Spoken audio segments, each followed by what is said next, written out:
Dear students, science गुरु NCERT channel में एक बार आपका फिर से स्वागत है। स्टूडेंट्स, हमने पिछले वीडियो में 10th क्लास का चैप्टर दैनिक जीवन में रसायन यानी कि केमिस्ट्री इन एवरीडे लाइफ का पार्ट किया था। उसका नेक्स्ट पार्ट आज अपने करेंगे। पिछले पार्ट में अपने किया था कि पीएच क्या होती है, पीएच स्केल क्या है, उसके बारे में अपने पढ़ा था। आज हम कि दैनिक जीवन में पीएच जो है उसका क्या महत्व है, कहाँ कहाँ पर पीएच का कॉन्सेप्ट जो है अपने को दैनिक जीवन में देखने को मिलता है, उसके बारे में चर्चा करेंगे। जैसे कि बच्चों, आमतौर पे अपने क्या होता है कि घर में आपने फादर मदर दादा दादी किसी को सुना होगा कि एसिडिटी हो गई है, एसिडिटी हो गई है, यानी कि अपने कह सकते हैं कि अम्लता जिसको बोलते हैं। इसके अंदर आम नॉर्मल सिम्टम्स जो है आपको देखने को मिलते होंगे कि जैसे खट्टी डकारी वगैरह आ रही है, या अपने फूड पाइप के अंदर जलन हो रही है, अमाशय के अंदर जलन हो रही है। ये क्यों होती है, एसिडिटी क्यों होती है बच्चों? कि अपने आपको पता है कि अमाशय की जो ग्रंथियां, अमाशय के अंदर कुछ ग्रंथियां हैं जो कि HCl हाइड्रोक्लोरिक एसिड का नेचुरली रिसाव करती है, उनका सिक्रेशन करती है। कि ये क्यों करती है सिक्रेशन? कि भोजन के अंदर अपने को जाने अनजाने बहुत सारे बैक्टीरिया, बहुत सारे सूक्ष्म जीव जो हैं वो अपने भोजन के साथ अंदर प्रवेश करते हैं, तो उनको मारने के लिए, ताकि अपनी बॉडी के अंदर उनका जो है अपने कह सकते हैं बुरे प्रभाव ना पड़े, इसलिए ग्रंथियां जो है हाइड्रोक्लोरिक एसिड का स्त्राव करती है, उनका रिसाव करती है। और अगर कई बार ऐसे होता है कि अपने कुछ खट्टी चीज़ें, तली हुई चीज़ें, चाय वगैरह, कुछ ऐसी चीज़ें जो कि एसिडिक नेचर की होती हैं, उनका सेवन ज़्यादा कर लेते हैं, तो उनसे क्या होता है कि अपनी बॉडी के अंदर जो HCl है उसकी मात्रा बढ़ जाती है, और जिसके कारण अपने को एसिडिटी होने लग जाती है, जिससे कि आमतौर पर पेट के अंदर दर्द, जलन वगैरह ये अपने को लक्षण देखने को मिलते हैं। इसके उपचार के लिए आमतौर पर अपने कोई एंटासिड यूज में करते हैं। एंटासिड जैसे कि मैग्नीशियम हाइड्रोक्साइड, जिसको मिल्क ऑफ मैग्नीशिया भी कहा जाता है। मिल्क ऑफ मैग्नीशिया भी कहा जाता है। ये आमतौर पर अगर आप मार्केट से जाते हैं तो गुलाबी रंग की लिक्विड आपको सिर्फ मिलती है, जैसे जेलुसिल वगैरह जो हैं वो आमतौर पर अपने को मार्केट में मिलते हैं, प्रचलित हैं। तो उनमें क्या होता है, एंटासिड होता है। तो ये अपनी बॉडी के अंदर भी एक तरीके से अपने बात करें तो पीएच का बहुत महत्व है। पीएच क्योंकि एसिडिक हो जाए नेचर अगर बॉडी की, पीएच उसकी कम हो जाए बॉडी की, तो भी अपने को वो काफ़ी दुखदायी होती है। उसके बाद अगर अपने बात करें कि दंत क्षय, अगला उसके लिए भी अपने पीएच जो है रिस्पॉन्सिबल है। दंत क्षय, या इसको अपने कह सकते हैं कि टूथ डीके जो है, उसके लिए भी। तो इसमें क्या होता है बच्चों, अपने माउथ की जो पीएच है, मुंह की पीएच है, वो लगभग 6.5 इतनी होती है।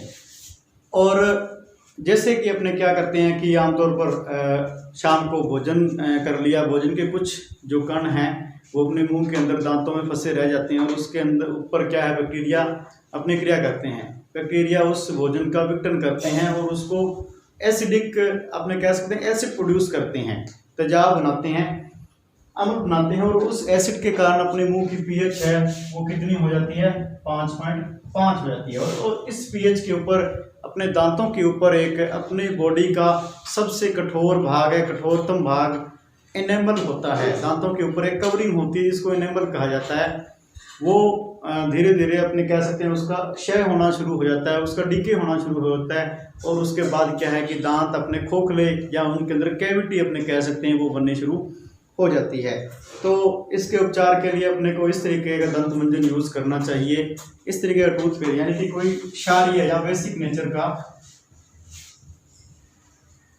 टूथपेस्ट जो है, खाना खाने के बाद उससे अपने मुंह के अंदर सफाई करनी चाहिए कि मुंह का जो मीडियम है, माउथ का अंदर का माध्यम है, वो क्षारीय हो जाए और बैक्टीरिया उसके ऊपर क्रिया ना कर सके। इसके बाद अगर अपने बात करें दैनिक जीवन के अंदर, तो तो बच्चों जितने भी अपने आमतौर पर आसपास अपने कीट देखते हैं, कीटों के डंक जो हैं, कीटों के डंक जो हैं, जैसे कि मधुमक्खी हो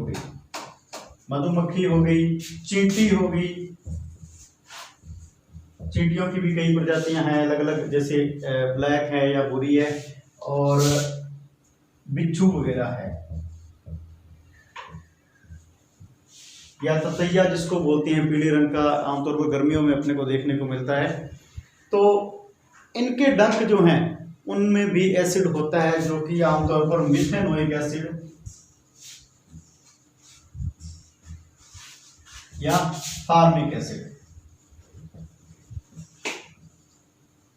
इसको कहते हैं। तो ये मिथेनोइक एसिड जो है इनके डंक के अंदर होता है, और जैसे ही चींटी या मधुमक्खी अपने को काटती है, अपने को डंक लगता है, तो ये एसिड अपने बॉडी के अंदर प्रवेश करता है और अपने को दर्द व जलन महसूस होती है। इसका सिंपल सा आप उपचार कर सकते हो, बहुत ज़्यादा इसके लिए मेडिसिन लेने की जरूरत नहीं पड़ती, जब तक कि आप इसके प्रति कोई हाइपर सेंसिटिविटी ना हो।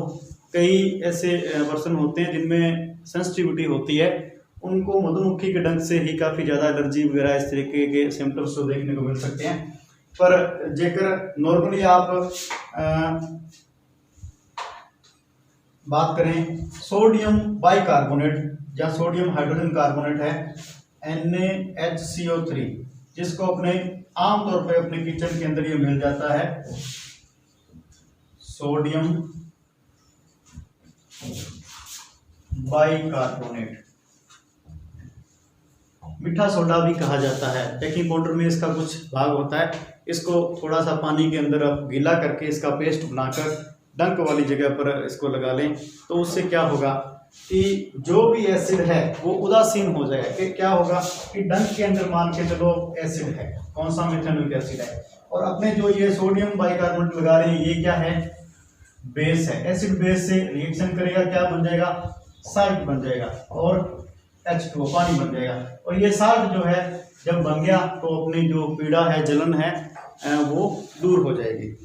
तो ये एक आसान सा तरीका था कि चींटी मधुमक्खी के डंक से अगर किसी तरीके का इस तरीके का सिम्टम्स देखने को मिलता है तो उसको अपने घरेलू इलाज के तौर पे कैसे उसको दूर कर सकते हैं। इसके बाद अगर अपने बच्चों बात करें अम्ल वर्षा, आपने एसिड रेन के बारे में पढ़ा होगा। अम्ल वर्षा क्या होती है, मैं यहाँ ही लिख देता हूँ उसका। अम्ल वर्षा बच्चों, वातावरण में बहुत सारा प्रदूषण है, आमतौर पर बहुत सारे प्रदूषक अपने को देखने को मिलते हैं, जैसे कि कार्बन डाइऑक्साइड है, सल्फर डाइऑक्साइड है। जैसे कार्बन डाइऑक्साइड है तो ये क्या करती है, पानी के साथ मिलके कार्बोनिक एसिड बना लेती है, और इसी तरीके से अपने कह सकते हैं सल्फर डाइऑक्साइड है, वो भी पानी के साथ मिलके H2SO4 सल्फर डाइऑक्साइड अपने सल्फ्यूरिक एसिड बना लेती है। और अगर अपनी बात करें नाइट्रोजन डाइऑक्साइड है, ये भी क्रिया करके पानी के साथ HNO3 नाइट्रिक एसिड जैसे रसायन प्रोड्यूस कर लेती है। अम्ल वर्षा क्यों होती है, क्योंकि वातावरण में ये गैसें आमतौर पर प्रदूषण के कारण, जैसे कि कोई अपने कह सकते हैं कि फॉसिल फ्यूल जिनकी बात करें, अपने ईंधन जो भी जलता है, चाहे पेट्रोल है, डीजल है, कोयला है, इनके जलने से ये गैसें पैदा होती है, और ये गैस जो है वातावरण में लंबे समय तक बनी रहती है। जब भी बारिश होती है तो वर्षा के जल के साथ, बारिश के पानी के साथ ये मिलकर इस तरीके से एसिड प्रोड्यूस कर लेती है, और जो पानी अपने पास धरती के ऊपर नीचे पहुंचता है, जो वर्षा अपने पास नीचे पहुंचती है, रेन, उसको एसिड रेन या अम्ल वर्षा कहा जाता है। तो इसके उपचार के लिए अपने को प्रदूषण जो है उनका उसका स्तर को कम किया जाना चाहिए, प्रदूषक जो है उनके स्तर को कम किया जाना चाहिए, या कि अपने बात करें कि उनके ठोस भाग जो हैं आमतौर पर प्रदूषकों की, जैसे कि फ्लाई ऐश वगैरह है, राख वगैरह आमतौर पर उद्योगों के आसपास उड़ती रहती है, तो उनका स्तर जो है उसको नियंत्रित किया जाना चाहिए। तो ये तो था स्टूडेंट्स की अम्ल वर्षा कैसे होती है, और अम्ल वर्षा से इसके दुष्प्रभाव भी हैं काफ़ी। कि ये बहुत सारी चट्टानें जो है आमतौर पर एसिड जो है संगमरमर के साथ क्रिया करता है, तो संगमरमर से बनी हुई जितनी भी चट्टानें जैसे ताजमहल वगैरह या कोई और मंदिर कुछ भी जो भी संगमरमर से बना है तो उसको बहुत ज़्यादा प्रभावित करती है। पुल वगैरह है धातुओं की बनी, अपने पढ़ा था पहले ही कि एसिड जो है मेटल के साथ क्रिया करके हाइड्रोजन गैस जो है प्रोड्यूस करते हैं और साल्ट बनाते हैं, मेटल साल्ट बनाते हैं। तो स्टूडेंट्स क्या होगा कि धातु से बनी हुई जो भी चीज़ें हैं उनके ऊपर अगर एसिड रेन होती है तो उनका धीरे धीरे क्षय होगा, उनका नुकसान होगा और जितने भी बिल्डिंग्स हैं वो भी धीरे धीरे कमज़ोर हो जाएंगी, तो उनसे दुर्घटना होने की संभावना भी रहती है। एसिड रेन का प्रभाव जो है भूमि पर भी पड़ता है। भूमि की मृदा की जो पीएच है वो चेंज हो जाती है। आमतौर पर अगर माध्यम क्षारीय हो जाए तो अपने कह सकते हैं कि पीएच के अकॉर्डिंग अलग अलग जो फसलें हैं उनका चयन करना पड़ता है। और पीएच जो है कई बार ऐसा होता है कि कुछ फसलें अपने बात करें जैसे कपास की फसल है तो वो क्षारीय माध्यम में नहीं होती, और अपने गेहूं की फसल की बात करें तो वो जो है अम्लीय माध्यम में अच्छी होती है। थोड़ा सा उसके पीएच जो है 7 से नीचे उसका मृदा की पीएच जो है अम्लीय चाहिए उसको, तो वो अच्छी होती है। तो पीएच के अनुसार, मृदा की पीएच के अनुसार फसलों का चयन भी किया जाता है। तो ये तो थी बातें बच्चों की पीएच का अपने दैनिक जीवन में क्या महत्व है। इसके बाद अपने कुछ दैनिक जीवन में उपयोग में आने वाले रासायनिक यौगिक जो हैं उनके बारे में चर्चा करेंगे। स्टूडेंट्स अपना जो पहला अपने बात करें उपयोगी यौगिक है जिसके बारे में अपने पढ़ेंगे वो है सोडियम क्लोराइड या साधारण जो नमक है कि जिसको अपने टेबल साल्ट भी कहते हैं। फर्स्ट है सोडियम क्लोराइड NaCl।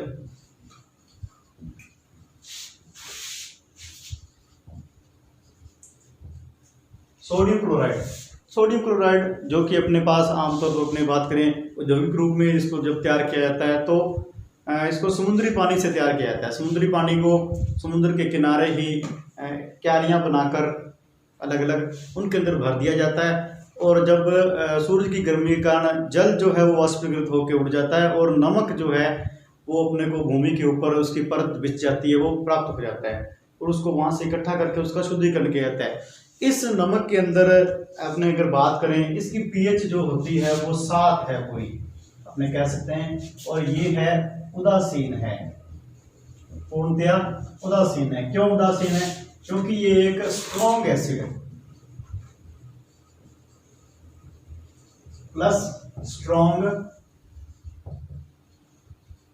बेस, इन दोनों के मेल से बनता है, क्या बनता है? साल्ट बनता है और पानी बनता है। अपने अगर बात करें स्ट्रॉन्ग एसिड तो इसमें HCl और स्ट्रॉन्ग बेस यानी कि NaOH ये यूज में लिए जाते हैं और इससे बनता है NaCl प्लस H2O। तो ये दोनों ही स्ट्रॉन्ग है एसिड और बेस, तो साल्ट जो है वो उदासीन अपने को प्राप्त होगा।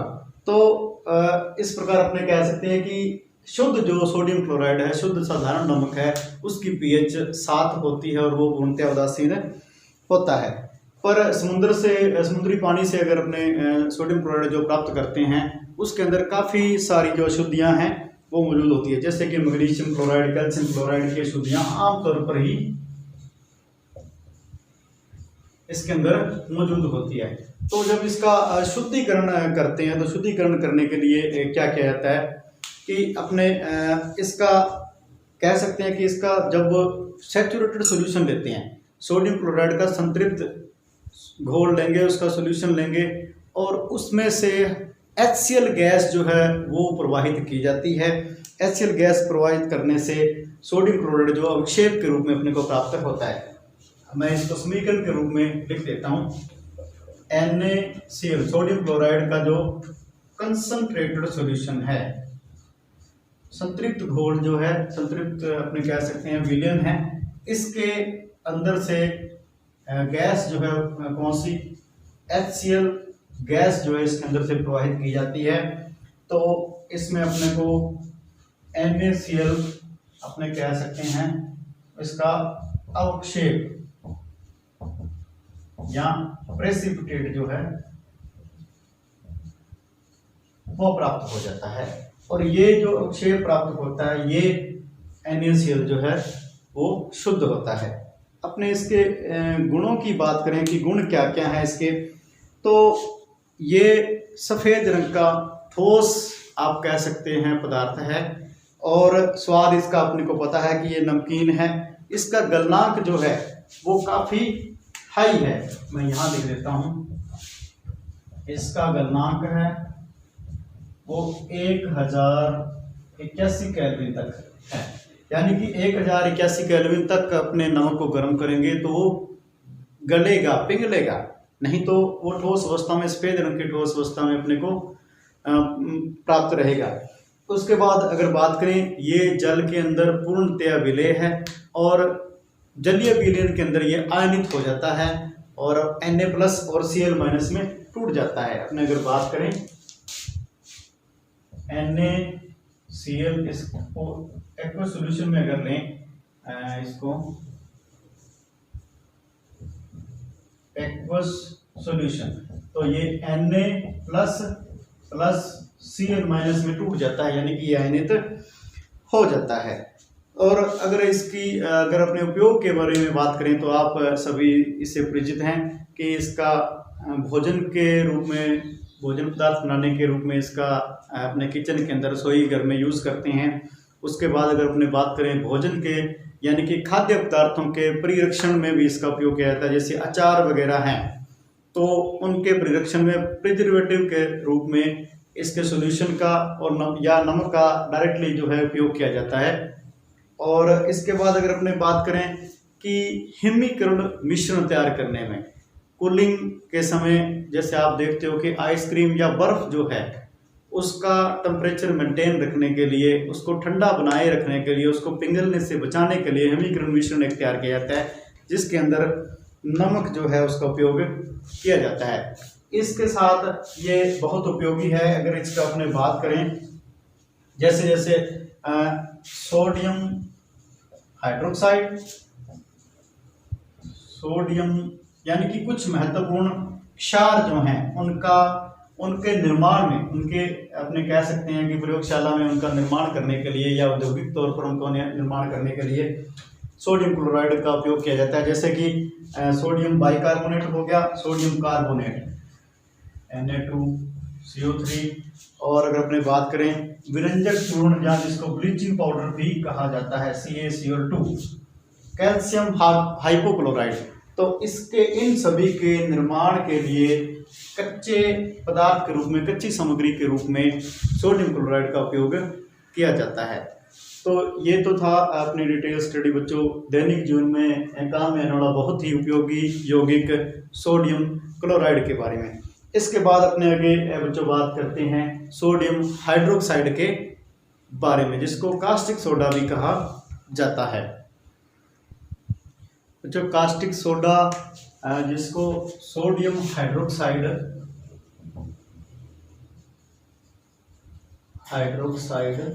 कहा जाता है, या साधारण भाषा के अंदर अपने कहें तो कास्टिक सोडा। तो कास्टिक सोडा जो है, कास्टिक सोडे का निर्माण कैसे किया जाता है, इसके क्या गुण हैं, क्या उपयोग हैं, उनके बारे में अपनी चर्चा करेंगे।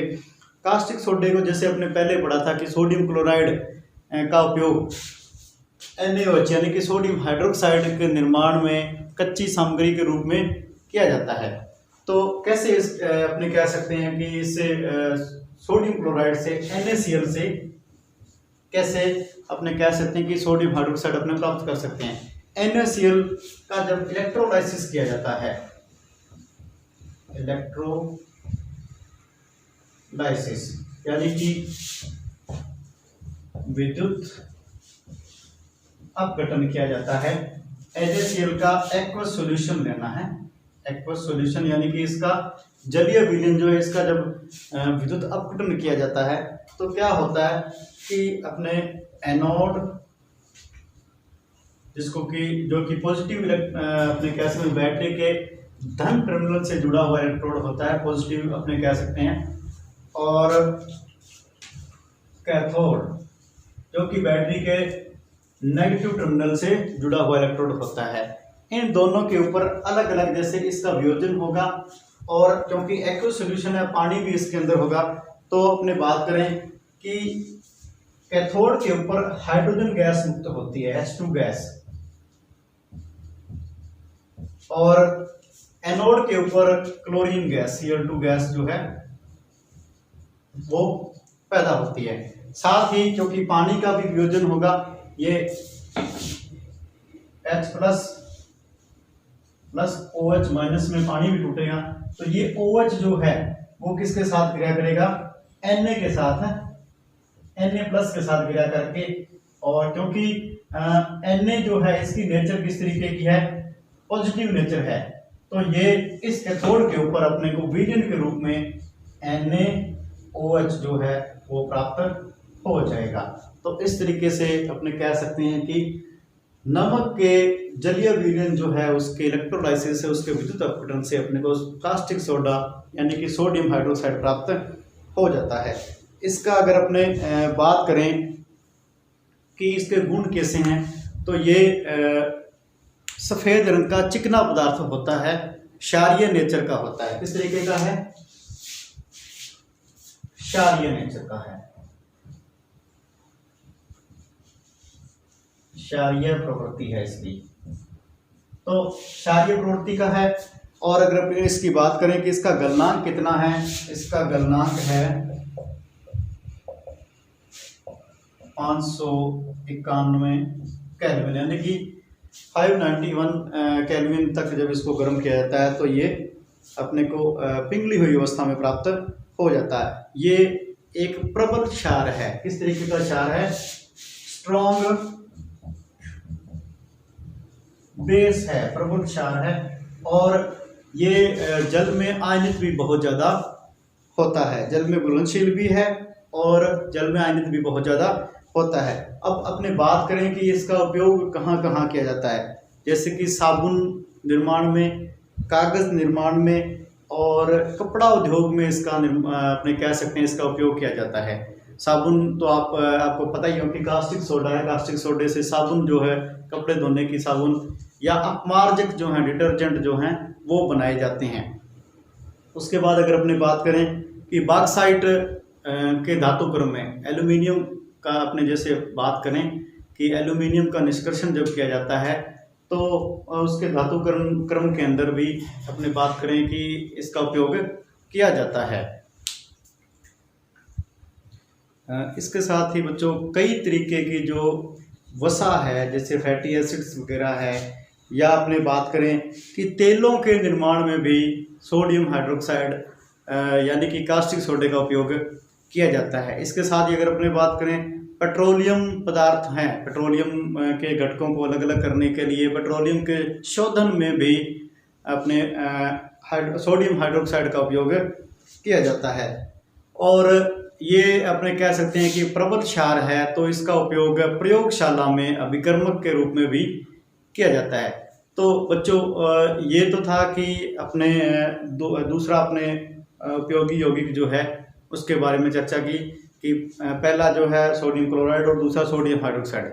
थर्ड जो अपना उपयोगी रासायनिक यौगिक है जो कि दैनिक जीवन में जिसका उपयोग करते हैं वो है विरंजक चूर्ण, या जिसको कैल्शियम हाइपोक्लोराइड भी कहा जाता है, साधारण भाषा में इसको ब्लीचिंग पाउडर कहा जाता है। तो बच्चों ब्लीचिंग पाउडर यानी कि विरंजक चूर्ण जो है इसको कैल्शियम हाइपोक्लोराइड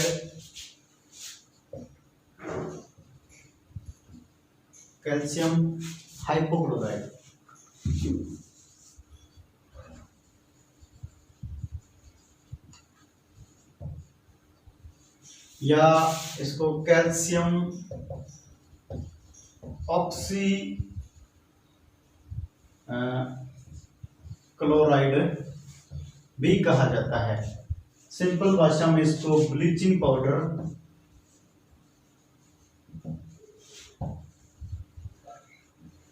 भी कहा जाता है। तो ब्लीचिंग पाउडर का निर्माण की अगर अपने इसके बारे में अगर बात करें तो शुष्क जो है अपने कह सकते हैं ड्राई कैल्शियम हाइड्रोक्साइड जो है यानी कि जिसको बुझा हुआ चूना भी कहते हैं, उसकी क्लोरीन के साथ जब क्रिया कराई जाती है तो उससे क्या होता है, CaOH की ट्वाइस। कैसा है ये? ड्राई है, पाउडर के रूप में है।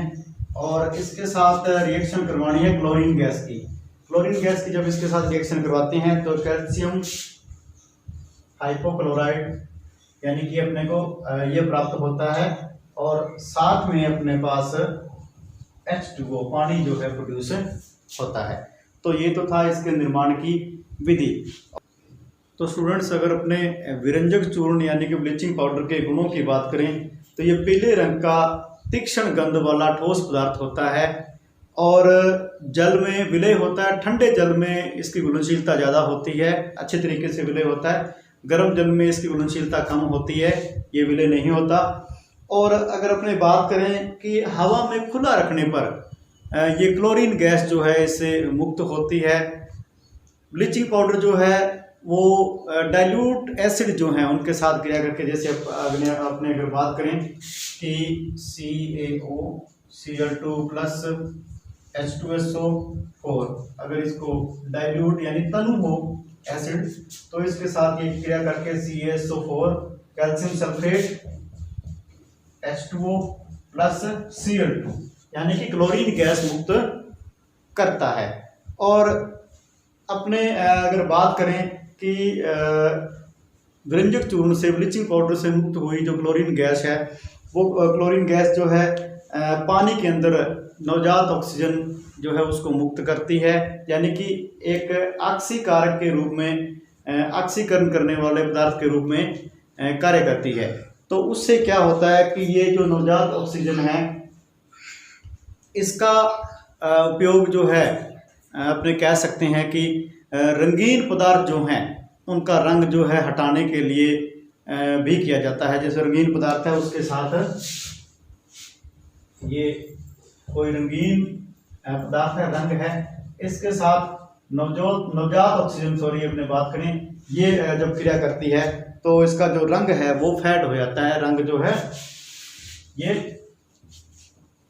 विरंजित अपने कह सकते हैं हो जाती है, कोई जो रंगीन पदार्थ है वो।